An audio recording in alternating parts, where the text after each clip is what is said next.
You have been convinced that you're born broken, undisciplined, foolish, selfish. There's a wrongness to your very being, that your words aren't to be trusted, your pain is an overreaction, and your fear is to be dismissed. That's what you were started off with. Today, we're talking about shame and how it makes you live like a side character in your own life.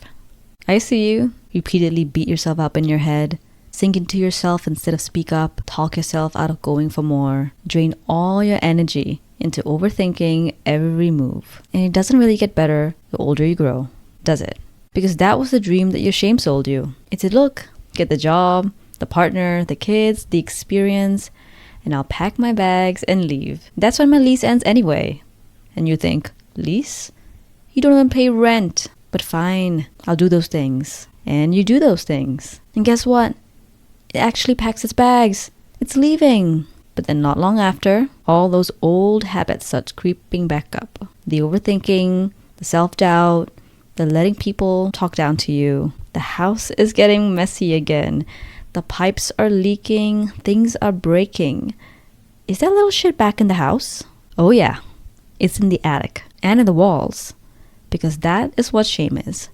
It's that insidious feeling that contorts itself into all sorts of ways to fit into every fiber of your being, every line of your thought. It doesn't just want to be a guest in your house. It wants to be your house. And it slowly pushes you out of your own master bedroom, convincing you to sleep in the broom closet. Because hey, you'd be closer to all those tools you use to fix this broken house every day. And you do.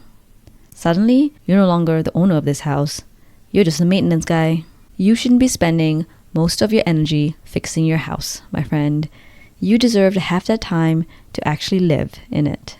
By the end of this video, you'll deeply understand what your shame looks like and how it's infiltrated your sense of self. Because only then can we actually move on to ripping that rent-free living scum out of there. And I'll show you how. For those who are new here, I'm Asha.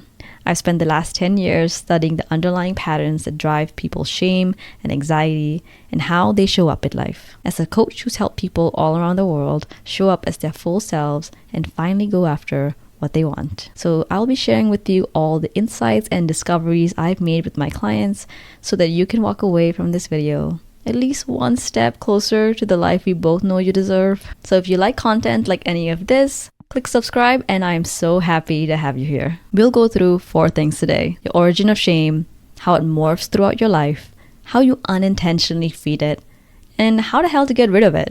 Now let's start with the origin.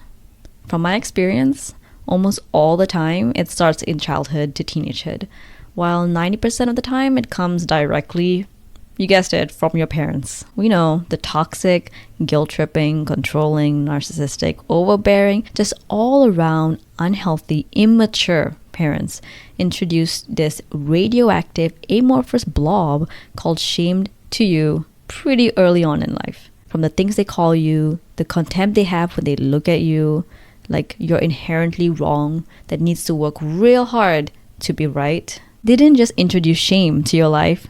They made sure to trash your house first and then trash it on a weekly basis or every other day, depending on their erratic mood. Sometimes they don't do like a full trashing, but more like they go in there and break that beautiful clay sculpture that you made from scratch. And then when you call them out on it, they say it was an accident. And when you say, no, I saw you walk in there, grab it and throw it on the floor, they say, yeah, that's just how accidents happen, okay? And by the way, you should thank me. That thing was ugly as hell.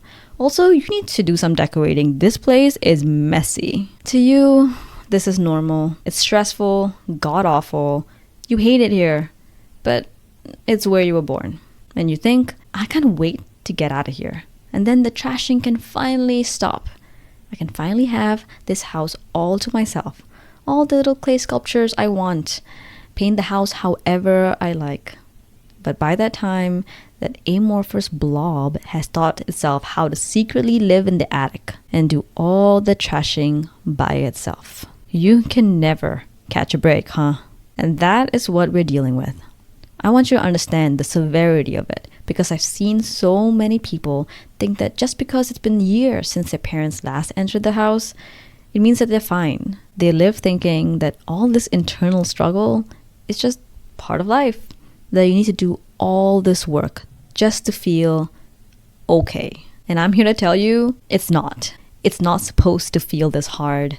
I promise you. Now that we understand the origin, let's go into how shame morphs to make itself so unrecognizable that it infects every part of your life while you have no idea that it's shame at all. Like I said in the beginning, shame sells us all the same dream. They'll leave once you achieve something, once you make something of yourself. But really, what it actually wants is a bigger house to infect. When you get a new job, it gets a new office. When you get a partner, it gets a bigger bedroom. And when you get those things, it pretends to leave and comes back as something that you don't recognize. It doesn't look and feel the same as it did when you were younger, so you thought it left for good. Perhaps you're no longer as deeply as insecure as you once were, but it's morphed to make you more reserved and overly cautious in how you show up in life. You rather cling onto perceived safety than take the risk that could get you the opportunities you've always wanted. And your loved ones say, "Wow, this is such an amazing house you've got. It's so pristine. You're really capable." And you go, no, it's really not. It's just, it's fine. It's nothing as great as you think it is. And that is how you show up in life. It takes so much work to fix the house all the time that it defines how you even talk about the house at all. People can tell you it's great, and you think to yourself, you have no idea. You're just seeing the outside. It's actually just broken. In relationships, your shame morphs. So at first you go from, I'm not worthy of love. And then when you find a partner, it makes you go, wow, this person loves me despite how broken I am. And then eventually it makes you go, all right, now we're both spending all this time trying to fix my house and I'm not even showing up for them as a partner. And when it comes to work, it goes from, I'm not going to be good at this, to, all right, okay, I know I can do this, but I can screw up at any time, to, I have to manage people now? What if they never listen to me? What if they can see right through me? So you let people who are not as qualified as you talk to you as though you're the one that's not qualified. Yeah, I'm looking right at you. It comes in all sorts of unrecognizable forms, as demeaning beliefs about yourself, as hollow confidence, as watered down opinions, as weak leadership, as unhealthy dating choices, as poor relationship habits, and as anxious parenting. So you've got to ask yourself this question. How much has shame infiltrated the very foundations of my house?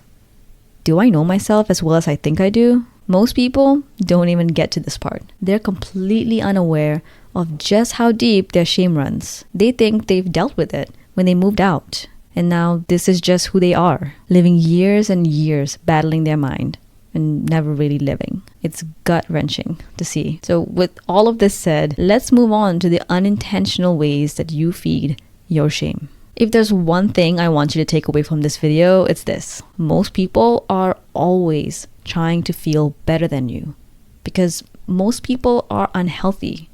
They're struggling with their own shame and insecurities, and they resort to needing to feel superior than you in order to placate their shame. So what happens when you show up smaller than you are? It gives these people a free pass to disrespect you and put you down. And your reaction to that is frustration, but also maybe they're right? Even the people who don't want to feel superior to you simply just don't take your guidance or advice. Your partner, your kids, your family, maybe even your friends. Just because shame teaches their subconscious that this person isn't someone to listen to. I mean, shame's gotta feed itself somehow, right? So it makes you show up in a way that creates experiences that feed its beliefs. It's a self-sustaining cycle. And every time you convince yourself it's fine, things are fine, you feel fine, life is just this way. People can be assholes. Nobody really listens to anybody, and feeling disconnected and drained by life is just the status quo. That is like catnip for shame, because it means it gets to stay for as long as it wants. By now, I hope you're seeing shame with a level of clarity that you've never felt before. You feel like there's an intimidating internal search you have ahead of you. How much has shame infiltrated? How much of your understanding of people and even yourself is just seen through the broken windows of your house? And once you spend time to deeply understand it, only then can you do the next step of actually grabbing and yanking that thing out of your home for good. And believe it or not, it doesn't actually take a lot of time. because the way most of us go about healing our shame is not as effective as it can be. After all my years of working with people and their shame, let me tell you the unexpected antidote to shame in this video. Now, if I'm pointing here and there's no video just yet, I will be posting it in 2 days. Please bear with me. The reason I'm even putting it in the next video is because the antidote is completely useless if you have no idea how deep your shame actually runs. It's like, you know how mold shows up on food and what you really see is just a tiny visible part on the top? It actually runs much deeper. So even if you remove the top part, the mold is going to just keep growing throughout the food. That's what it's like. If you're going to try to apply the antidote to just the top part of your shame, it's going to keep coming back because you're not getting to the actual roots of all of it. I'd love to hear your thoughts in the comments. How has shame showed up in your life? Have you noticed it morphing into other areas? How has it showed up in the lives of your loved ones? And of course, if you're ready to do the deep transformational work of uprooting your shame and anxieties and finally showing up as your full self and going after whatever the hell you want, my 5-week one-on-one anxiety to leadership program might just be the turning point you're looking for. I made this program because it absolutely crushes me to see amazing, competent people live their entire lives as less than. Clients have found radical self-acceptance, deep self-trust, and having people around them just finally take their lead. So if those kind of things sound interesting to you, the link is in the description for a call with me to learn about my program and see if you and I are a good fit for each other and if the program is a good fit for you. I hope you guys enjoyed this video and I'll see you in the next one.